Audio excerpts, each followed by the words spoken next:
السلام عليكم ورحمة الله وبركاته.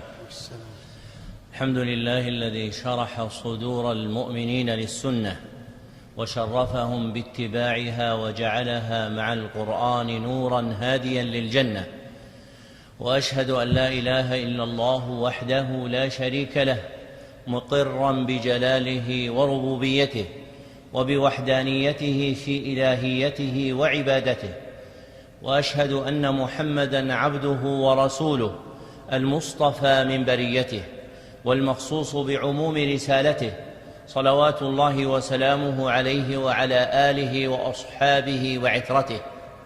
أما بعد، فإن الناس قبل 1450 سنة كانوا في جاهلية جهلاء وضلالة عمياء، لا يؤمنون بالله ولا يتبعون رسله إلا بقايا من أهل الكتاب المؤمنين بموسى وعيسى عليهما الصلاة والسلام، المتبعين الدين الذي نزل من السماء لا ما افترته الأحبار والرهبان وزينته الآراء.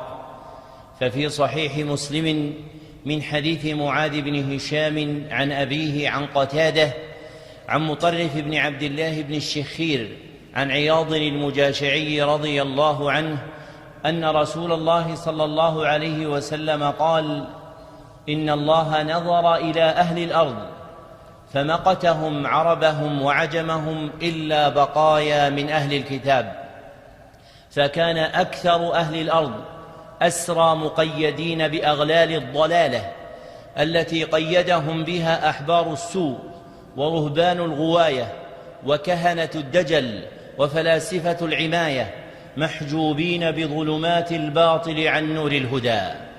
فبينما هم كذلك بعث الله إليهم محمدًا صلى الله عليه وسلم على حين فترة من الرسل شاهدًا ومبشرًا ونذيرًا وداعيًا إلى الله بإذنه وسراجًا منيرًا، فهدوا إلى أقوم الطرق وأوضح السبل، وابتلاه الله سبحانه وتعالى وابتلى به. ففي حديث عياض المتقدم أن الله عز وجل قال لنبيه محمد صلى الله عليه وسلم: إنما بعثتك ليبتليك وأبتلي بك. فابتلي صلى الله عليه وسلم بتبليغ الرسالة وأداء الأمانة وتبيين المقالة وإعلاء الديانة، وابتلي الناس بطاعته وتصديقه واتباعه وتوقيره، فآمن به صلى الله عليه وسلم من آمن وكفر به من كفر، فجاهد صلى الله عليه وسلم الكافرين حتى نصره الله عليهم أجمعين. فعلت كلمة الرحمن وأشرقت شمس الإيمان وأضاءت بنور رسالته القلوب بعد ظلمتها، وتآلفت النفوس به بعد شتاتها وفرقتها، وامتلأت الأرض نوراً وضياءً وابتهاجاً، ودخل الناس في دين الله أفواجاً أفواجاً. فلما أكمل الله له دينه وأتم به نعمته ونشر رحمته خيره الله، فاختار صلى الله عليه وسلم لقاء ربه، فاستأثر به الله ونقله إلى الرفيق الأعلى والمحل الأرفع الأسنى. ولم يمت صلى الله عليه وسلم حتى ترك أمته على المحجة البيضاء والسابلة الغراء، ليلها كنهارها لا يزيغ عنها إلا هالك. ووعى عنه المؤمنون ما جاء به صلى الله عليه وسلم من الدين وما نزل عليه من الحق المستبين، وما آتاه الله من الوحي وما علمه من العلم في القرآن والسنة، فهما بمنزلة العينين من الرأس والليل والنهار في الناس، اجتمعا في الإيحاء والنزول، واشتركا في وجوب الطاعة والاتباع، فمصدرهما واحد هو الوحي المقدس، وحجيتهما واحدة في وجوب الطاعة والاتباع. قال الله تعالى: فاستمسك بالذي أوحي إليك إنك على صراط مستقيم. وقال تعالى: وأنزل الله عليك الكتاب والحكمة وعلمك ما لم تكن تعلم وكان فضل الله عليك عظيما. وقال: وما ينطق عن الهوى إن هو إلا وحي يوحى. وعند أبي داود وأحمد واللفظ له من حديث عبد الرحمن بن أبي عوف الجرشي عن المقدام بن معد كرب الكندي رضي الله عنه أن النبي صلى الله عليه وسلم قال: ألا إني أوتيت القرآن ومثله معه وإسناده صحيح. وقال حسان بن عطية أحد التابعين: كان جبريل عليه السلام ينزل على رسول الله صلى الله عليه وسلم بالسنة كما ينزل بالقرآن، ويعلمه إياها كما يعلمه القرآن. رواه أبو داود في كتاب المراسيل. فهما وحي من الله سبحانه وتعالى لا يفترقان حتى يردا على الحوض. وأشار إلى هذا المعنى شيخ شيوخنا حافظ الحكمي في اللؤلؤ المكنون وغيره إذ قال: فسنة النبي وحي ثاني عليهما قد أطلق الوحيان. وقد تلقى الصحابة رضي الله عنهم عن النبي صلى الله عليه وسلم القرآن والسنة فسمعوهما منه وعقلوهما عنه، واجتهدوا في حفظ مبانيهما وفهم معانيهما. قال الإمام أحمد: حدثنا محمد بن فضيل عن عطاء عن أبي عبد الرحمن يعني السلمي رحمه الله أحد كبار التابعين أنه قال: حدثنا الذين كانوا يقرؤوننا من أصحاب رسول الله صلى الله عليه وسلم أنهم كانوا يقترؤون من رسول الله صلى الله عليه وسلم 10 آيات، فلا يأخذون في العشر الأخرى حتى يعلموا ما في هذه من العلم والعمل. قالوا: فتعلمنا العلم والعمل. وروى البخاري ومسلم واللفظ للبخاري من حديث ابن شهاب الزهري عن عبيد الله بن عبد الله ابن أبي ثور عن عبد الله بن عباس رضي الله عنهما عن عمر رضي الله عنه أنه قال: كنت أنا وجار لي من الأنصار في بني أمية بن زيد وهي من عوالي المدينة، وكنا نتناوب النزول على رسول الله صلى الله عليه وسلم، ينزل يوما وأنزل يوما، فإذا نزلت جئته بخبر ذلك اليوم من الوحي وغيره، وإذا نزل فعل مثل ذلك. وأمرهم الرسول صلى الله عليه وسلم أن يبلغوا عنه وأن يؤدوا ما تحملوا منه من القرآن والسنة، وأخبرهم أنهم يسمعون وسيسمع منهم. ففي صحيح البخاري من حديث حسان بن عطية عن أبي كبشة السلولي عن عبد الله بن عمرو رضي الله عنهما أن النبي صلى الله عليه وسلم قال: بلغوا عني ولو آية. وفي سنن أبي داود من حديث الأعمش عن عبد الله بن عبد الله عن سعيد بن جبير عن ابن عباس رضي الله عنهما أنه قال: قال رسول الله صلى الله عليه وسلم: تسمعون ويسمع منكم ويسمع ممن سمع منكم. فأدوها على أكمل وجه في أحسن أداء وأتقنه، مجتهدين في تبليغها كما تحملوها ونقلها كما سمعوها، مع التوقي والتحفظ من الخطأ والغلط. فكانوا يعظمون الرواية عن الله وعن رسوله صلى الله عليه وسلم. قال عمر رضي الله عنه: الحديث عن رسول الله صلى الله عليه وسلم شديد. وكذلك قال زيد بن أرقم، فرواه عن عمر أبو داود، ورواه عن زيد ابن ماجه وأحمد، وإسنادهما صحيح. وقال عمرو بن ميمون أحد التابعين: ما أخطأني ابن مسعود رضي الله عنه عشية خميس إلا أتيته فيه. قال: فما سمعته يقول لشيء قط. قال رسول الله صلى الله عليه وسلم. فلما كانت ذات عشية قال رسول الله صلى الله عليه وسلم، يعني ابن مسعود، مريدا ذكر حديث عن النبي صلى الله عليه وسلم. قال: فنكس، أي خفض رأسه. قال: فنظرت إليه وهو قائم محللة أزرار قميصه قد اغرورقت عيناه وانتفخت أوداجه، وهو يقول: أو قريبا من ذلك، أو نحو ذلك، أو دون ذلك، أو شبيها بذلك. رواه ابن ماجه وإسناده صحيح. وقال أبو هريرة رضي الله عنه: لولا ما أخذ الله على أهل الكتاب ما حدثتكم بشيء. ثم تلا قول الله تعالى: وإذ أخذ الله ميثاق الذين أوتوا الكتاب لتبيننه للناس ولا تكتمونه. رواه أحمد والحاكم واللفظ له وإسناده صحيح. وقال مجاهد بن جبر أحد التابعين: جاء بشير العدوي إلى ابن عباس رضي الله عنهما فجعل يحدث ويقول: قال رسول الله صلى الله عليه وسلم، قال رسول الله صلى الله عليه وسلم. فجعل ابن عباس لا يأذن لحديثه ولا ينظر إليه، فقال: يا ابن عباس، ما لي لا أراك تسمع لحديثي أحدثك عن رسول الله صلى الله عليه وسلم ولا تسمع؟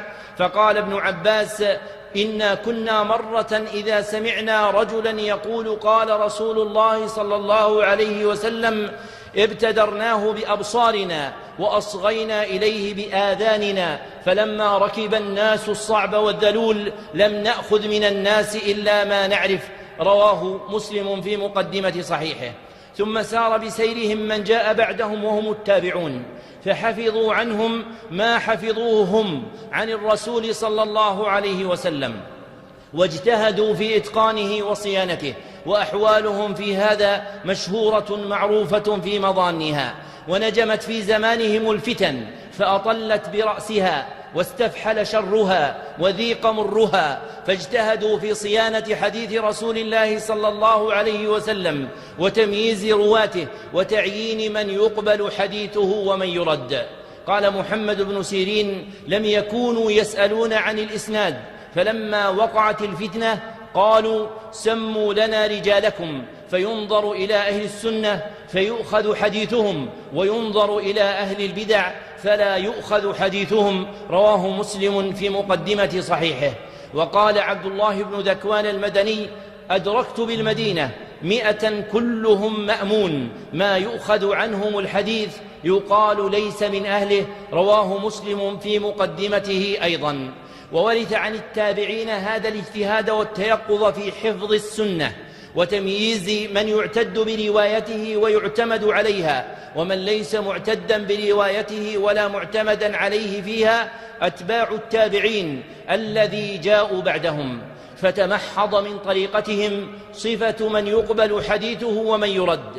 فالمقبول حديثه هو من كان مسلما بالغا عاقلا سالما من أسباب الفسوق وخوارم المروءة، متيقظا غير مغفل، حافظا إن حدث من حفظه، ضابطا لكتابه إن حدث من كتابه. وجماع تلك المعاني أن يكون عدلا ضابطا لما يرويه، ويعرفون ضبطه وعدالته من تتبع أحواله والنظر في أعماله ومقايسة ما رواه بما رواه غيره من أقرانه وأصحابه، والكشف عن كتبه وكتب أشياخه وأخدانه. وإذا اطلع على ما يخدش عدالته ويوهن ضبطه رد حديثه ولم يقبل من وجوه يأتي بيانها. فكان الصحابة رضي الله عنهم سادة الأمة في نقل الشريعة، وأئمتها في صيانة السنة وحفظها من العوادي وأسباب الخطأ والغلط. ثم أخذ مسلكهم واستنى بسنتهم واهتدى بهديهم كما استنوا من التيقظ في الرواية جماعة من سادات التابعين كسعيد بن المسيب والقاسم بن محمد بن أبي بكر وسالم بن عبد الله بن عمر وعلي بن الحسين بن علي وأبو سلمة بن عبد الرحمن بن عوف وعبيد الله بن عبد الله بن عتبة وخارجة بن زيد بن ثابت وعروة بن الزبير بن العوام وأبو بكر بن عبد الرحمن بن الحارث وسليمان بن يسار، فجدوا في حفظ السنن والرحلة فيها والتفتيش عنها والتفقه في معانيها وأحكامها. ثم أخذ عنهم العلم وتتبع الطرق وانتقاء الرجال، ورحل في جمع السنن جماعة بعدهم، منهم ابن شهاب الزهري ويحيى بن سعيد الأنصاري وهشام بن عروة وسعد بن إبراهيم. ثم أخذ عن هؤلاء مسلك الحديث وانتقاد الرجال وحفظ السنن والقدح في الضعفاء جماعة من أئمة المسلمين والفقهاء في الدين، منهم سفيان بن سعيد الثوري وسفيان وسفيان بن عيينة الهلالي ومالك بن أنس وشعبة بن الحجاج وعبد الرحمن بن عمرو الأوزاعي وحماد بن سلمة وحماد بن زيد والليث بن سعد رحمهم الله. ثم أخذ عن هؤلاء التيقظ في رواية الحديث والتنقير عن الرجال والتفتيش عن الضعفاء والبحث عن أسباب الغلط في النقل جماعة منهم عبد الله بن المبارك ويحيى بن سعيد القطان وعبد الرحمن بن مهدي ووكيع بن الجراح ومحمد بن إدريس الشافعي. ثم أخذ عن هؤلاء مسلك الحديث والاختبار وانتقاء الرجال في الآثار جماعة رحلوا في جمع السنن إلى الأمصار وفتشوا البلاد والأقطار واطلعوا على أحوال المتروكين في الجرح وعلى الضعفاء المستحقين للطرح وبينوا كيفية رواية الثقات المدلسين والأئمة الأثبات والمتروكين منهم أحمد بن حنبل ويحيى بن معين وعلي بن عبد الله بن المديني وأبو بكر بن أبي شيبة وإسحاق بن إبراهيم الحنظلي المعروف بن راهويه رحمهم الله. ثم أخذ عن هؤلاء مسلك الانتقاد في الرجال والتتبع للأخبار وفحصها جماعة منهم محمد بن يحيى الذهلي وعبد الله بن عبد الرحمن الدارمي وأبو زرعة الرازي وأبو حاتم محمد بن إدريس الرازي ومحمد بن إسماعيل البخاري ومسلم بن الحجاج النيسابوري وأبو داود سليمان بن الأشعث وأبو عيسى محمد بن عيسى الترمذي في جماعة من أقرانهم أمعنوا في الحفظ وأكثروا من الكتابة وتوسعوا في الرحلة وواظبوا على حفظ السنة والمذاكرة والتصنيف والمدارسة. واقتدى بهؤلاء وسار بسيرهم من نشأ بعدهم في قرون الأمة وطبقاتها وأجيالها فاتبعوا هذا المذهب وسلكوا هذا المسلك فحفظوا السنن والآثار وضبطوا الأحاديث والأخبار. وكان ديوان حفظهم وقاموس ضبطهم في مبتدأ الأمر هو صدورهم، ولهذا عظم احتياطهم وقوي تيقظهم واشتدت عنايتهم وتفتيشهم وتمحيصهم. ثم استعانوا على حفظ الصدور بحفظ الكتاب فكتبوا الحديث اتباعا لأمره صلى الله عليه وسلم فيما رواه البخاري ومسلم من حديث الوليد بن مسلم الدمشقي عن أبي عمرو الأوزاعي عن يحيى بن أبي كثير عن أبي سلمة بن عبد الرحمن عن أبي هريرة رضي الله عنه فذكر عن النبي صلى الله عليه وسلم خطبته لما فتح مكة. وفي حديثه أنه قام أبو شاه رجل من أهل اليمن فقال اكتبوا لي يا رسول الله، فقال رسول الله صلى الله عليه وسلم اكتبوا لأبي شاه. قال الوليد فقلت للأوزاعي ما قوله اكتبوا لي يا رسول الله؟ قال هذه الخطبة التي سمعها من رسول الله صلى الله عليه وسلم. وكان النبي صلى الله عليه وسلم نهاهم أولا عن كتابة حديثه لتتوجه هممهم لحفظ القرآن فلا يختلط بغيره، فلما قوي فيهم هذا الداعي وقر القرآن في قلوبهم أذن لهم صلى الله عليه وسلم بكتابة حديثه فكتب عنه من كتب منهم، ومن أولئك عبد الله بن عمرو وجابر بن عبد الله وأنس بن مالك رضي الله عنهم. ثم كثرت كتابة الحديث في زمن التابعين فكتب منهم جمع كثير كهمام بن منبه وسعيد بن جبير والحسن البصري وعامر الشعبي. وفي أواخر زمانهم أمر عمر بن عبد العزيز الخليفة المشهور بصلاحه وعدله بجمع السنن. قال محمد بن شهاب الزهري وهو من صغار التابعين أمرنا عمر بن عبد العزيز رحمه الله بجمع السنن فكتبناها دفترا فبعث إلى كل أرض له عليها سلطان دفترا. رواه ابن عبد البر في جامع بيان العلم وفضله. وأشار إلى هذا المعنى السيوطي في ألفيته إذ قال أول جامع الحديث والأثر ابن شهاب آمرا له عمر. ثم كثر التدوين للحديث مصنفا في الجوامع والموطئات والمسانيد والصحاح والسنن مأخوذا مما ضبطته الصدور أو مما كتب في الصحف المتفرقة للصحابة والتابعين وأتباعهم. وجاءت تلك التصانيف على أنواع مختلفة أعلاها جمع الحديث الصحيح الثابت وحده كما فعله الإمامان الجليلان محمد بن إسماعيل البخاري ومسلم بن الحجاج النيسابوري رحمهم الله. واختط المصنفون في الحديث لكتابة الحديث وتدوينه مسلكا جليلا يكفل حفظ تلك الكتب من التحريف والتغيير بتجويد كتابته والتحقق منه بمقابلته على نسخة مسموعة معتمدة ومعارضتها بغيرها وشكل ما يشكل ودفع اللبس عما قد يلتبس مما هو معروف عند أرباب الحديث بصفة كتابة الحديث وآدابها.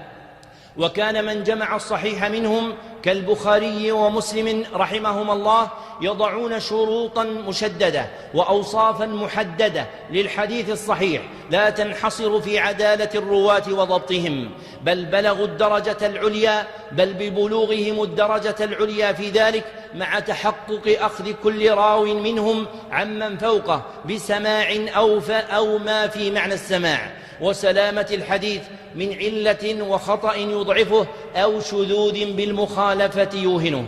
ولم يكونوا يقتصرون في نظرهم على سلسلة الرواة المسماة بالإسناد، فيدققون النظر في متون الأحاديث ويفحصون استقامتها ويتأكدون من براءتها من أي خلل يوجب عدم صدق نسبتها إلى الجناب النبوي والمقام المحمدي على صاحبه أفضل الصلاة والسلام، كمخالفة صريح القرآن أو ركاكة لفظ الحديث وبعد معناه أو مباينته لأصول الشريعة وقواعدها أو اشتماله على أمر منكر أو محال، وكل ذلك وفق الأوضاع الشرعية والأحكام الدينية والمعايير الإسلامية المركوزة في ديوان تلقي الوحي المعروفة عند أهله الأوفياء لا الأدعياء ولا الأعداء. ولوجود هذه المعاني الجليلة والأصول النبيلة في رواية السنة وتلقيها وجمعها وكتابتها المجموعة في علم شهير هو مصطلح الحديث، صار لهذه الأمة من الفضيلة فيه ما ليس لغيرها، فلا توجد أمة حفظت أصول تلقيها ومصادر تشريعها كما حفظته هذه الأمة.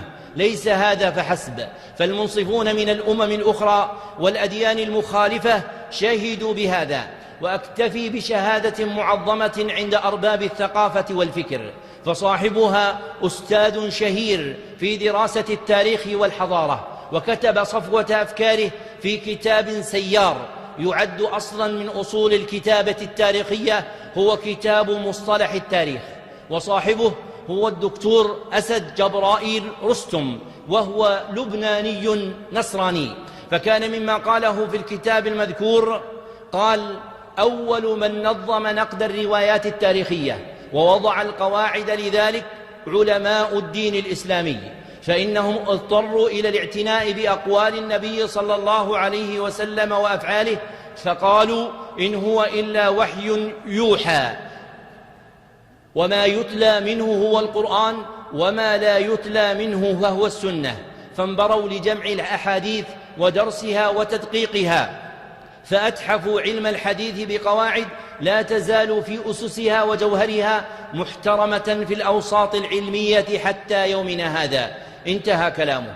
وقال بعد ذكره كتب مصطلح الحديث قال: والواقع أنه ليس بإمكان أكابر رجال التاريخ في أوروبا وأمريكا أن يكتبوا أحسن منها في بعض نواحيها، وذلك على الرغم من مرور 7 قرون عليها، فإن ما جاء فيها من مظاهر الدقة في التفكير والاستنتاج تحت عنوان تحري الرواية والمجيء باللفظ يضاهي ما ورد في الموضوع نفسه في أهم الكتب في ألمانيا وفرنسا وأمريكا وبلاد الإنجليز. انتهى كلامه.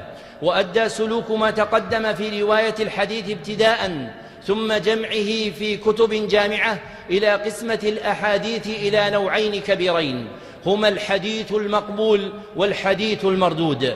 فهم كما يقبلون من الحديث ما يقبلون باعتبارات معينة، يردون منه ما يردون وفق اعتبارات معينة، وكانت تلك الاعتبارات مبنية على معايير علمية لا ارتجال فيها ولا اختلال. فلم يكن للسياسة أو الاقتصاد أو الحياة الاجتماعية أو الثقافية تدخل في فرض رد شيء من الأحاديث، كما لم تكن وفق ما تقدم تتدخل في قبول شيء منها. وكان الحديث يرد تارة لكذب الراوي أو تهمته بذلك أو فحش غلطه أو غفلته أو فسقه أو وهمه بأن يروي شيئا منه على سبيل التوهم أو مخالفته للثقات أو جهالته أو بدعته أو سوء حفظه. ويرد الحديث تارة لوجود سقط في مبادئ السند أو من آخره بعد التابعي أو غير ذلك. وقد جمعت تلك الأفراد المتنوعة في ضابطين جعلا معيارا للرد، هما وجود طعن في الراوي أو سقط في الإسناد. وجميع ما سبق ذكره يصور الطريقة العلمية المعتد بها في القبول والرد، ولم تكن تلك الطريقة مرضية لاتجاهات مختلفة نشأت في الناس، فبرزت فيهم قديما وحديثا اتجاهات تضع معايير أخر للقبول والرد. ففي العهد النبوي كان المنافقون، ثم في عهد الصحابة ظهرت الخوارج والرافضة باتجاهاتهم نحو السنة، ثم في زمان التابعين وأتباعهم ظهر اتجاه المعتزلة، ثم ظهر آخرون من بعدهم إلى يومنا هذا يرسمون طرقا للقبول أو الرد للحديث النبوي لم تبن على معايير محكوم بسلامتها وصحة التحاكم إليها. ويكفي في إبطالها أنها تخالف الطريقة العلمية التي اعتمدها الصحابة والتابعون وأتباعهم وذو الاختصاص في قبول الحديث أو رده. ومن المقطوع به أن العمدة في كل شيء هم المختصون به، أي العارفون بحقائقه، ولو كان لهم اشتغال بغيره من الأمور العلمية أو العملية. وعقلاء الناس لا يرتضون قول طبيب في الهندسة ولا قول مهندس في الطب، فحينئذ لا يرتضى كلام من لم يكن من أهل الحديث عارفا بصناعتهم محيطا بقوانينهم في أن يقبل ما شاء من الأحاديث أو يرد منها ما شاء. فإذا تكلم سياسي أو تاجر أو مثقف أو صحفي أو ممثل أو لاعب كرة في قبول حديث أو رده وهو خلي من المعرفة بأصول أهل الحديث في القبول أو الرد ولم يبني قوله وفق قواعدهم، فهذا يقال له ليس عشك فادرجي، أي ليس هذا مقاما يقبل كلامك فيه، فليس لك أن تكون مع أهله، وحقيق بك أن تنأى عنه بنفسك حفظا لدينك ودين المسلمين. ومعرفة هذا الأصل والعمل به في رد القبول أو الرد للأحاديث إلى أهل المعرفة بها يحمي دين الخلق من الإضرار به عندما يلج صوت أحدهم رافعا عقيرته بأن هذا حديث مقبول أو هذا حديث مردود، وليس من أولئك المتمكنين من الحديث العارفين بقواعد طرقه نقلا ونقدا. ويزيد الاستمساك بهذا الأصل إذا وقر في القلوب أمر الشريعة بتعظيم سنة النبي صلى الله عليه وسلم وإجلال قدرها والتحذير من ردها، وما رتب على ذلك من حكم شرعي على من رد سنة رسول الله صلى الله عليه وسلم كلها أو بعضها مما عرف ثبوته وصحته عند أهل المعرفة بها. فإن اتباع السنة والتسليم لها وطاعة الرسول صلى الله عليه وسلم هي من جملة الصراط المستقيم الذي نسأل الله الهداية إليه صباح مساء. وقد فسر جماعة من السلف قوله تعالى اهدنا الصراط المستقيم بأنه الرسول صلى الله عليه وسلم، وهذا صدق، فإن من جملة ما هو من الصراط المستقيم ما جاء به محمد صلى الله عليه وسلم من الدين، فلا يكون العبد مهتديا إلى الصراط المستقيم حتى يكون متبعا محمدا صلى الله عليه وسلم. وقد أمرنا الله بطاعة رسوله واتباع ما جاء به. قال الله تعالى قل أطيعوا الله والرسول فإن تولوا فإن الله لا يحب الكافرين.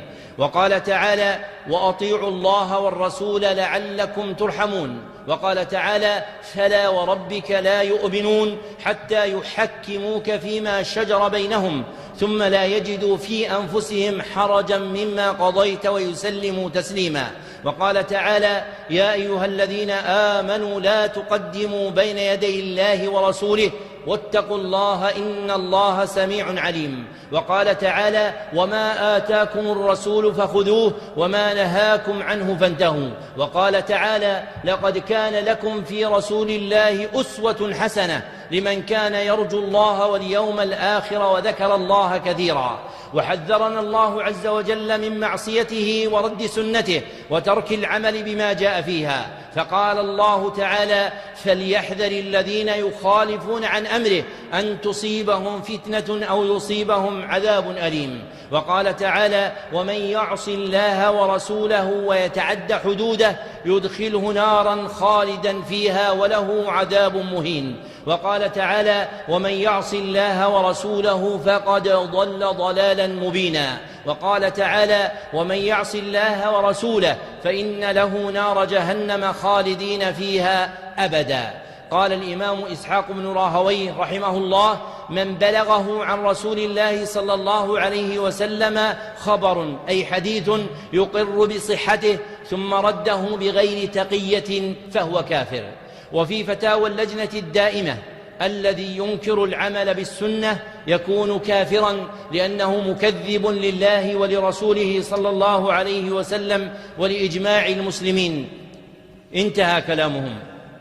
وإن بروز اتجاهات متعددة تجعل لها معايير خاصة للقبول أو الرد تخالف المعتمد عند من يؤخذ بقوله فيه يستدعي تعرية تلك الاتجاهات وبيان خطئها وخطرها، تارة لرد أصحابها عن غيهم وتارة لتحذير الناس منهم. فإن السنة حصن القرآن والقرآن حصن الإسلام، فإذا أسقط حصن السنة فسيسعى من يسعى لإسقاط حصن القرآن، وإذا أسقط حصن القرآن أسقط الإسلام. وهذا لا يكون بحمد الله في كل الأرض بل في بلد دون بلد.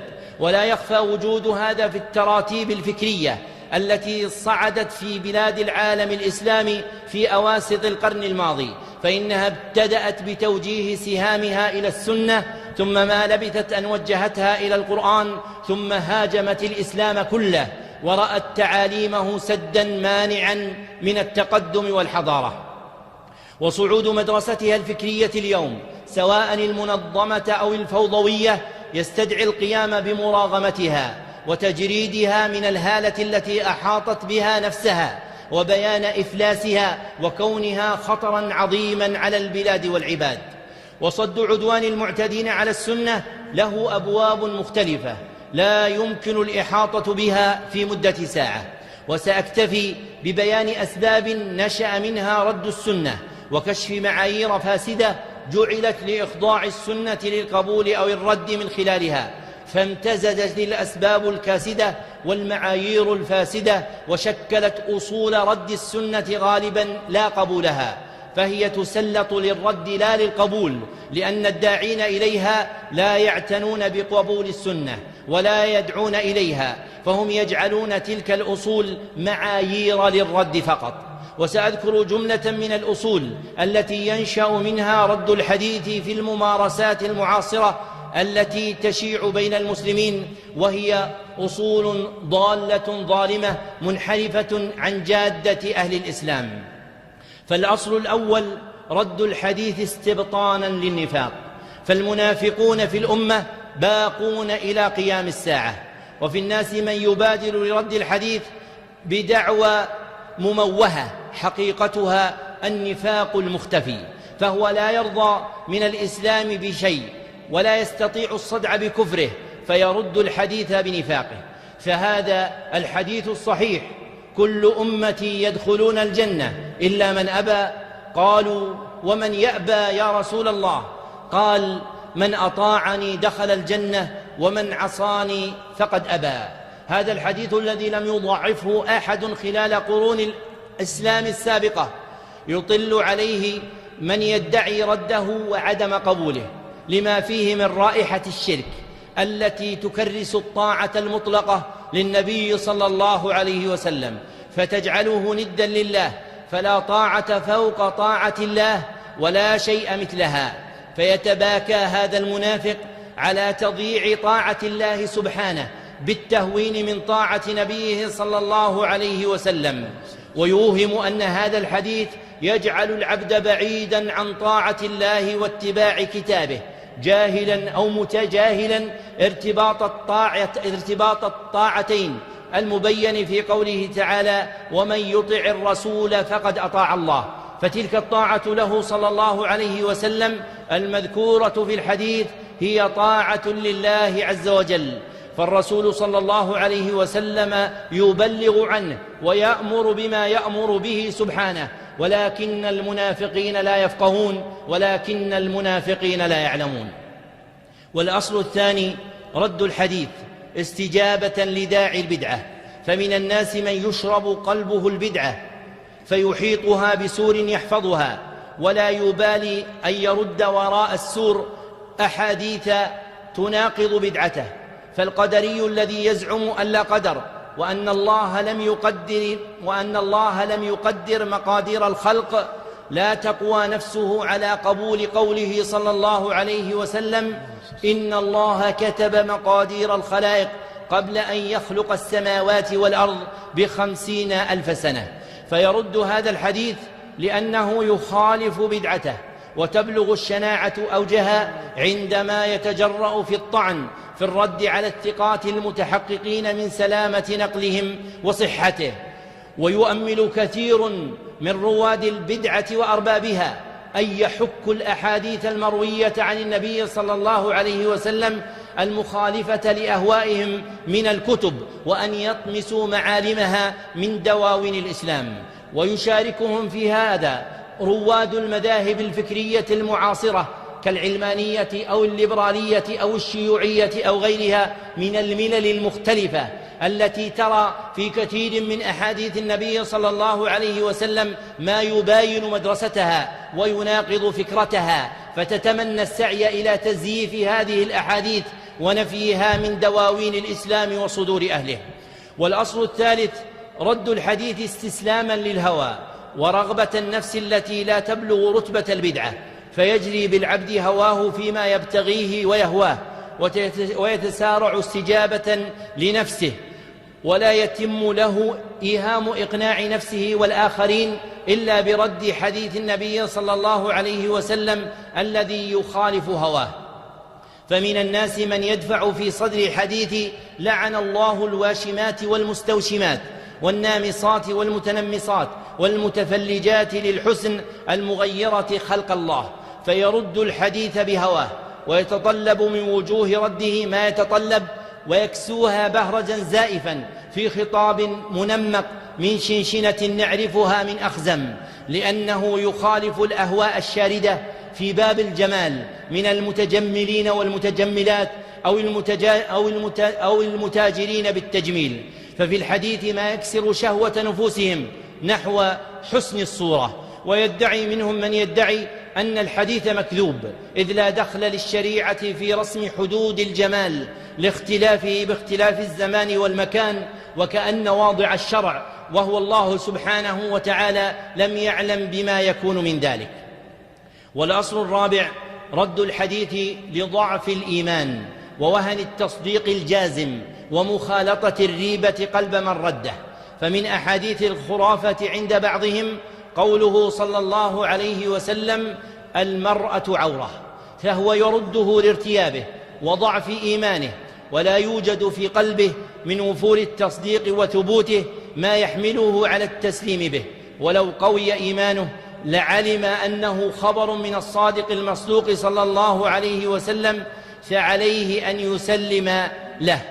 روى البخاري معلقا ووصله ابن أبي عاصم في كتاب الأدب عن ابن شهاب الزهري أنه قال: من الله الرسالة، وعلى الرسول صلى الله عليه وسلم البلاغ، وعلينا التسليم. وقد ذكر الله صفة المؤمنين فقال: إنما المؤمنون الذين آمنوا بالله ورسوله ثم لم يرتابوا. والحديث المذكور ليس فيه أي غضاضة أو منقصة للمرأة. فالنبي صلى الله عليه وسلم لما أخبر بكونها عورة لم يخبر بكونها شيئا مستقبحا خبيثا، وإنما هو دعوة منه صلى الله عليه وسلم إلى حفظها. فالناس كافة، حتى كثير من الكافرين بل كلهم فيما سلف كانوا يجتهدون في ستر عوراتهم فيحفظونها. فالحديث إغراء بحفظ المرأة وحظ على ضبط أمرها في كل شيء يتعلق بها حتى لا يوصل إليها شيء مما يكره. والأصل الخامس رد الحديث تحت مطرقة محبة الدنيا. فالقلوب المولعة بأعراض الدنيا اللاهثة وراءها لا تحتمل حديثا يبعدها عنها ويمنعها منها. فالأحاديث المروية في ذم البنيان والتطاول فيه هي مردودة عند طائفة لما فيها من السوداوية لزعمهم تجاه زينة الحياة الدنيا وتبغيضها للنفوس، وهم عاجزون عن فطم نفوسهم عن مألوفاتها، فلا يتورعون عن رد تلك الأحاديث التي تحول بينهم وبين شهوة الحياة الدنيا. وتلك الأحاديث يراد منها الترغيب بالزهد في الدنيا لمن قدر عليه، والتحذير من المباهات والمفاخرة في البنيان التي توقع في المحظور وينشأ منها وضع المال في غير موضعه. وإذا وجدت حاجة معتبرة كتوفير المساكن أو اتخاذها سبلا للكسب ونحو ذلك فلا شيء في ذلك، ولم تأتي الأحاديث بالنهي عنه. والأصل السادس رد الحديث بتسليط العرف عليه وجعل العرف المنتشر بين الناس حاكما على سنة النبي صلى الله عليه وسلم لا محكوما به. فحديث لا تقبل شهادة بدوي على حضري مردود عند قوم، لأنه يفوح بالعنصرية ويعزز الطبقية ويمنح تشكيلا مجتمعيا فوقية مطلقة، وليس في الحديث شيء من ذلك، لكن متناوله بالتحليل المتقدم يستحضر العرف الشائع لللفظين المذكورين في بلده ومحيطه ويغفل عن حقيقة المراد به، وأنه ليس في الحديث شيء مما ذكر، وإنما يراعى فيه قيام الداعي لحفظ الشهادة وأدائها الذي قد يتخلف تارة فلا تقبل شهادة البدوي، وقد يوجد تارة أخرى فتقبل شهادته.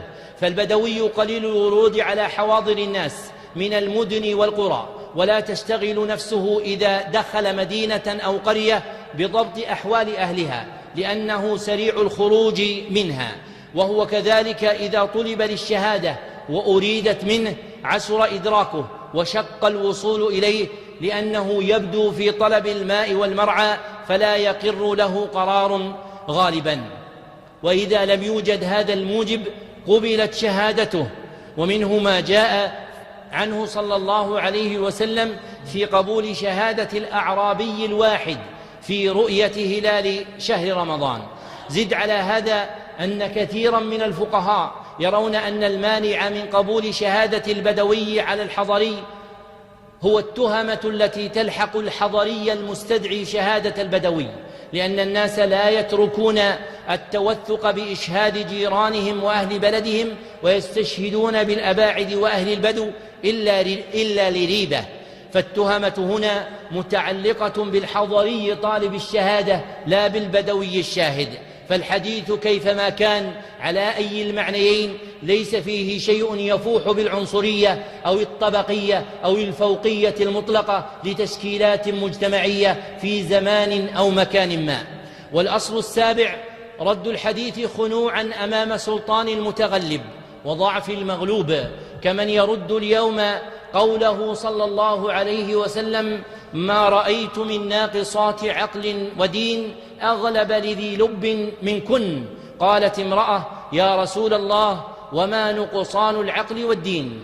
فقال صلى الله عليه وسلم: أما نقصان العقل فشهادة امرأتين تعدل شهادة رجل، فهذا نقصان العقل، وتمكث الليالي ما تصلي وتفطر في رمضان، فهذا نقصان الدين. فيرده بدعوى عدم اتساقه مع السلوك الإنساني العام، فالمهزوم أمام القوة المادية الغربية والشرقية وما تنشره من مبادئ وتحدده من أطر وترسمه من حدود يضطرب كيانه وتتهاوى مقاييسه خاضعا لما يؤمنون به، ويبلغ الخضوع غايته عندما يرد حديث رسول الله صلى الله عليه وسلم لأجل تشريعات بعيدة كل البعد عن الإسلام، وهم يردون أعظم من هذا من الإيمان بالله ورسوله صلى الله عليه وسلم، فأي شيء يكون مستغربا إذا ردوا ما هو دون ذلك. وليس في الحديث المذكور انتقاص للمرأة أو عدها مخلوقا مسلوب الحق، فنقصان دينها بين بما ذكره الرسول صلى الله عليه وسلم أنها تمكث الليالي ما تصلي وتفطر في رمضان لأجل عذرها الذي عذرها الله سبحانه وتعالى به، فلا صلاة ولا صيام على امرأة حائض ولا نفساء. وما عداه فقد يكون في النساء من تعلو في صلاحها وديانتها فوق كثير من الرجال، وهذا أمر بين في القرآن والسنة ولا اختلاف فيه. وأما نقصان عقلها فبينه أيضا رسول الله صلى الله عليه وسلم بقوله: أما نقصان العقل فشهادة امرأتين تعدل شهادة رجل، وهذا شيء لا تمكن المساومة عليه، فمن آمن بالله وصدق رسوله صلى الله عليه وسلم أذعن لهذا وأقر. ففي القرآن ما يوضح هذا، وهو قوله تعالى: واستشهدوا شهيدين من رجالكم فإن لم يكونا رجلين فرجل وامرأتان ممن ترضون من الشهداء أن تضل إحداهما فتذكر إحداهما الأخرى، فجعل الله عز وجل شهادة المرأتين تعدل شهادة رجل واحد، وهذا أمر حكم الله عز وجل به مراعاة لفطرة المرأة التي وهبت من الرحمة فوق ما وهب الرجل، فحفظا لها ولغيرها اعتبرت عاطفتها الجياشة وقويت بغيرها حتى يجتمع في المرأتين كمال الضبط للشهادة وكمال الرحمة للمشهود عليه. وليس في الحديث نفي كون المرأة عاقلة، فكيف يكون هذا وهي كالرجل لا تخاطب بأحكام الشرع إلا مع وجود العقل. وفي النساء قديما وحديثا نساء يفقن كثيرا من الرجال في العقل والحكمة والإدراك. والأصل الثامن رد الحديث بدعوى عدم تماهيه مع النظريات العلمية ومغايرته للمدارك المعرفية، كمن يرد حديث إذا وقع الذباب في شراب أحدكم فليغمسه ثم لينزعه فإن في أحد جناحيه داء وفي الآخر شفاء، مقدما قواعد الطب وحفظ الصحة مستغربا اجتماع الداء والدواء، ويغفل عن كون تلك القواعد تغيرت كثيرا عبر التاريخ، فالقواعد الحديثة للطب ليست هي القواعد الطبية، بل القواعد المتجددة فيه يوما بعد يوم ليست كتلك القواعد التي كانت قبل عقود قليلة. أما الوحي النازل من الله سبحانه وتعالى فإنه لا يتغير أبدا، وإن اجتماع الداء والدواء ممكن في أشياء كثيرة، فالنحلة تخرج من أعلاها عسلا وتلقي من أسفلها سما، فالنحلة التي نأكل عسلها متلذذين به كم قتلت إبرها ناسا من الخلق لشدة ما يكون فيها من السم، فاجتمع في النحلة داء ودواء وسم وشفاء. والحية التي يقتل سمها يعمد كثير من المتداوين قديما إلى استلال شيء منها ليضعوه فيما يكون دواء لدفع تلك السموم، وبعد ذلك فقريبا قبل عقود قليلة كان الجدري مبتدأ مداواته بما يخرج من المريض، وذلك بأخذ مواد من جلد المصاب وحقنها بشخص آخر، ويولد ذلك مناعة مستقبلية ضد مرض الجدري. وفوق هذا وذاك فإن بحوثا معاصرة من مسلمين وآخرين غيرهم بيّنت ما في قوله صلى الله عليه وسلم: إذا وقع الذباب في إناء أحدكم، من بيان للداء والدواء، وأنه يوجد في تركيب الذباب شيء يدفع كثيرا من الجراثيم والميكروبات التي تكون من أدواء وعلل أخرى. والأصل التاسع: رد الحديث لكونه لم يعد مواكبا للعصر الحديث، ولا متسقا مع أنماطه المعيشية وأطره الحضارية، كمن يرد بهذه الدعوى قوله صلى الله عليه وسلم: لا تسافر المرأة إلا مع ذي محرم، ويرسم حول الحديث ضوضاء نتجت من خلل الإيمان لا اختلاف الزمان. فالأحكام الشرعية تمت بوضع إلهي يتجاوز حدود الزمان والمكان، فهي باقية في منظومة التشريع الرباني في كل زمان ومكان. ولا ينشأ من هذا الحديث منع المرأة والاتكاء عليه لحرمانها من حق لها حيل بينها وبينه، فلها أن تطلبه وتستخرجه بالطريق الشرعي، ولا يرمي كذلك لإساءة الظن بها، بل فيه القيام بما يجب لها من الرعاية ودفع عناء السفر ومشقته عنها وحمايتها من عوارضه المعلومة عند العقلاء من كل أمة. على أن للفقهاء في هذا بحثا متسع الأطراف، ليس هذا محل بيانه، والمقصود هنا إبطال دعوى رد الحديث المذكور مواكبة للزمان، وأنه لا يقبل لكونه مناقضا للوضع البشري اليوم. والأصل العاشر: رد الحديث اتباعا للفلسفات الإنسانية في السياسة أو الاقتصاد أو الثقافة أو الاجتماع أو الرياضة أو غيرها، كمن يرد قوله صلى الله عليه وسلم: اسمع وأطع، وقوله صلى الله عليه وسلم: على المرء المسلم السمع والطاعة فيما أحب وكره إلا أن يؤمر بمعصية. فالمؤمنون بالنظم الديمقراطية أو الشيوعية يردون هذين الحديثين وما كان في معناهما.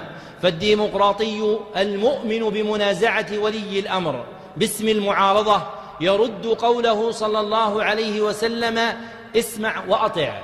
والشيوعي المؤمن بحتمية الطاعة المطلقة للحاكم أو حزبه الأحمر يرد قوله صلى الله عليه وسلم: على المرء المسلم السمع والطاعة فيما أحب وكره إلا أن يؤمر بمعصية. وهذا الرد وذاك ناشئ من اتباع فلسفة إنسانية معينة تتعلق بنظام الحكم والسياسة، ولها نظائر كثيرة في فلسفات مختلفة تتعلق بالاقتصاد أو الثقافة أو الفكر أو الرياضة أو الاجتماع أو غيرها، كلها تخرج من مشكات تلك الحضارات والفلسفات الإنسانية المخالفة لتشريع الإسلام. فليس واجبا علينا أهل الإسلام أن نؤمن بتلك الفلسفات وأن نرد ما جاء عن النبي صلى الله عليه وسلم من الحديث، بل نحن مؤمنون بالوحي الذي جاء به صلى الله عليه وسلم، مكذبون بما يخالفه من الفلسفات الإنسانية في الحضارات البشرية عبر التاريخ. أيها المؤمنون، إن هذه الأصول الفاسدة وجدت سوقا رائجة اليوم لطغيان المادة واستبداد الإنسان وضعف الإيمان وكثرة الفتن، وغذاها رد الأمر إلى أهله، رد الأمر إلى غير أهله، والرجوع في الحكم على الأحاديث إلى غير العلماء بها، وتلقي معانيها من غير أهلها، والركض وراء كل رويبضة، وإساءة الظن بمن يجب إحسان الظن به، والتهافت في الأخذ عن كل أحد دون تمييز وتتبع منافذ الاتصال البشري المختلفة. ودعم نشر تلك الأصول تارة بإضعاف حجية السنة، وتارة بالطعن في ضبطها ونقلها حفظا بالصدر أو الكتابة بالقلم، وتارة بتهويل انتشار الموضوعات. وكل تلك الدعاوى زيف مبهرج، فإن حجية السنة ثابتة بالقرآن الكريم الذي لا يسع مسلما أن يرده أو أن يكذب بشيء مما جاء فيه، وتتابع في ذلك التصديق بالأحاديث النبوية والآثار السلفية، ومن عقد من إجماع الأمة الإسلامية قرنا بعد قرن بحجية سنية النبي صلى الله عليه وسلم ووجوب اتباعها وتحريم ردها.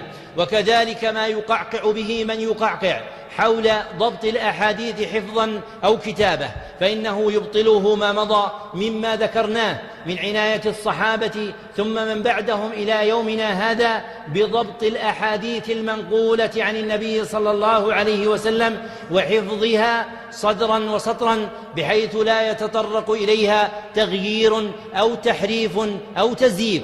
ولو رام أحد اليوم أن يزيف شيئا من أحاديث النبي صلى الله عليه وسلم لأخرج الله عز وجل له الجهابذة الذين ينحرون فكرته قبل أن تتجاوز رأسه. وأما ما يذكرون من تهويل انتشار الأحاديث الموضوعة، فالأحاديث الموضوعة كان أهل الحديث قديما وحديثا هم أعلم بها، وكانوا هم الحصون الواقية الذين دفعوا في صدر الوضاعين ومنعوا انتشار تلك الأحاديث وبينوها، وهي نزر يسير في جناب ما يروى عن النبي صلى الله عليه وسلم. فإذا أخذتكم الحمية تجاه تلك الأحاديث الموضوعة فيجب أن تأخذكم الحمية أكثر تجاه الأحاديث الصحيحة عن النبي صلى الله عليه وسلم بالحث على العمل بها واتباعها وتصديقها والتحاكم إليها.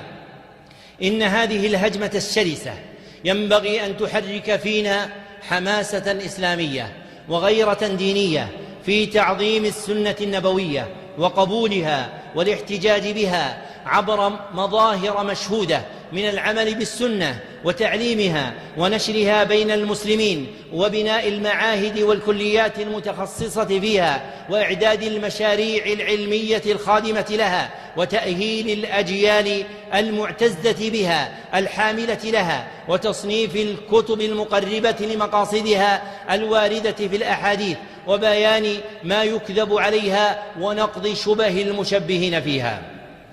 ولكم أيها الحاضرون خاصة وأيها المؤمنون كافة البشرى ببقاء السنة النبوية وحفظها، فقد مات محمد صلى الله عليه وسلم قبل أكثر من 1400 سنة، وحفظ الله سنته وزال الطاعنون فيها وذابوا كما يذوب الملح، وقطع الله ذكرهم وأخزى سيرتهم تصديقا لقوله تعالى: إن شانئك هو الأبتر. فالمبغضون للنبي صلى الله عليه وسلم الكارهون سنته هم المنقطعون الذين لا بقاء لهم. وأما سنة النبي صلى الله عليه وسلم فقد بقيت عبر هذه القرون الطويلة وستبقى اليوم وبعد اليوم، فإن الله سبحانه وتعالى قد تكفل بحفظها. قال الله تعالى: إنا نحن نزلنا الذكر وإنا له لحافظون. فهذه الآية أصل في حفظ السنة النبوية، وبيان ذلك من طريقين: أحدهما طريق ذكره ابن حزم رحمه الله في كتاب الإحكام، فقال: فأخبر تعالى أن كلام نبيه صلى الله عليه وسلم كله وحي، والوحي بلا خلاف ذكر، والذكر محفوظ بنص القرآن، فصح بذلك أن كلامه صلى الله عليه وسلم كله محفوظ بحفظ الله عز وجل. انتهى كلامه. والآخر طريق بينه العلامة المعلمي إذ قال رحمه الله عند هذه الآية: والذكر يتناول سنته صلى الله عليه وسلم بمعناه إن لم يتناولها بلفظه، بل يتناول العربية وكل ما تتوقف عليه معرفة الحق. انتهى كلامه. فهذان الطريقان المذكوران تبينان دلالة قوله صلى الله عليه وسلم: إنا نحن نزلنا الذكر وإنا له لحافظون، أن الله عز وجل حافظ سنة نبيه صلى الله عليه وسلم. وفي صحيح مسلم من حديث ابن شهاب الزهري عن نافع مولى أبي قتادة عن أبي هريرة رضي الله عنه أن النبي صلى الله عليه وسلم قال: كيف أنتم إذا نزل فيكم ابن مريم فأمكم منكم، ومعنى قوله صلى الله عليه وسلم فأمكم منكم أي حكم بينكم باتباع القرآن والسنة، فالسنة باقية إلى الزمان الأخير الذي ينزل فيه عيسى بن مريم عليه الصلاة والسلام. فسنة النبي صلى الله عليه وسلم باقية مستمرة مشرقة وضاءة مرفوعة غير مخفوضة، عالية في جميع البلاد والأمصار بعز عزيز أو ذل دليل، عزا يعز به الله من يشاء، وذلا يذل الله عز وجل به من يشاء. فلا خوف على سنة النبي صلى الله عليه وسلم، وإنما الخوف على آحاد الناس ونحن منهم أن تزيغ قلوبنا فنرد حديثه صلى الله عليه وسلم ونترك العمل بسنته. وهذه البشرى لكم بثبوت سنة النبي صلى الله عليه وسلم وبقائها، وما سبق ذكره من وجوب المبادرة إلى ممارسات عملية مشهودة ينبغي أن يحرك في نفوسنا الحماسة الدينية والغيرة الإيمانية تجاه ذلك. ويتأكد هذا في بلدنا هذا، فإن بلدنا هذا وولاته وعلماءه وأهله هم غرة الزمان في أهل السنة، فعليهم من الواجب تجاه حفظ السنة والقيام بحقها والمساعدة على حفظها ونشرها وتعليمها وبيان أحكامها والرد على المخالفين لها ونقض شبهاتهم ما لا يجب على غيرهم. وإن الله سبحانه وتعالى إذا أراد بعبد خيرا اصطفاه فجعله من جنوده الذين يذبون عن شرعه ويحفظون دينه. فالله الله أهل الإسلام قاطبة، والله أهل هذه البلاد خاصة في الذود عن سنة محمد صلى الله عليه وسلم. فإنكم لن تشرفوا بأموالكم ولا ألوانكم ولا أنسابكم ولا أحسابكم ولا بلادكم، وإنما شرفتم به صلى الله عليه وسلم. وفي سنن الترمذي من حديث بهز بن حكيم بن معاوية بن حيدة عن أبيه عن جده معاوية رضي الله عنه أن النبي صلى الله عليه وسلم قال: إنكم تتمون 70 أمة أنتم أكرمها وأعزها على الله. وهذه الكرامة والعزة كان مبتدأها من بعثة محمد صلى الله عليه وسلم فيكم، فأنعشكم الله وأحياكم بمحمد صلى الله عليه وسلم. فيا أتباع محمد بعد 40 و400 سنة وألف، احفظوا حق محمد صلى الله عليه وسلم فيكم، واعرفوا قدر سنته وما يجب عليكم في اتباعها وقبولها والعمل بها والذود عن حياضها والمعونة على ذلك. أسأل الله سبحانه وتعالى أن يحيينا على الإسلام والسنة، وأن يميتنا على الإسلام والسنة. اللهم أحينا على الإسلام والسنة، وأمتنا على الإسلام والسنة. اللهم أحينا على خير حال، وأمتنا على خير حال، وقلوبنا جميعا إلى خير المآل. اللهم احفظنا بالإسلام قائمين، واحفظنا بالإسلام قاعدين، واحفظنا بالإسلام نائمين. اللهم احفظ على بلاد المسلمين عامة دينها، واحفظ على هذه البلاد خاصة دينها وما تقوم به تجاه سنة محمد صلى الله عليه وسلم. اللهم وفق ولاة أمرها وعلماءها وأرباب الرأي والحل والعقد فيها إلى تعظيم سنة نبيك صلى الله عليه وسلم والعمل بها والمحافظة عليها والرد على أعدائها ونقض شبهات المشبهين فيها. اللهم أرنا الحق حقا وارزقنا اتباعه، وأرنا الباطل باطلا وارزقنا اجتنابه. اللهم اجعلنا من عبادك المتبعين رسولك صلى الله عليه وسلم، المستسلمين لدينك، المصدقين بوعدك، الخائفين من وعيدك. اللهم فرج كرب المكروبين، ونفس هموم المهمومين، وأصلح أحوال المسلمين، ووفقنا وولاة أمرنا إلى ما تحب وترضى، والحمد لله رب العالمين. شكر الله لمعالي الشيخ صالح بن عبد الله العصيمي هذه المحاضرة القيمة وهذا الإيضاح، ونسأل الله عز وجل أن يجعل ذلك في موازين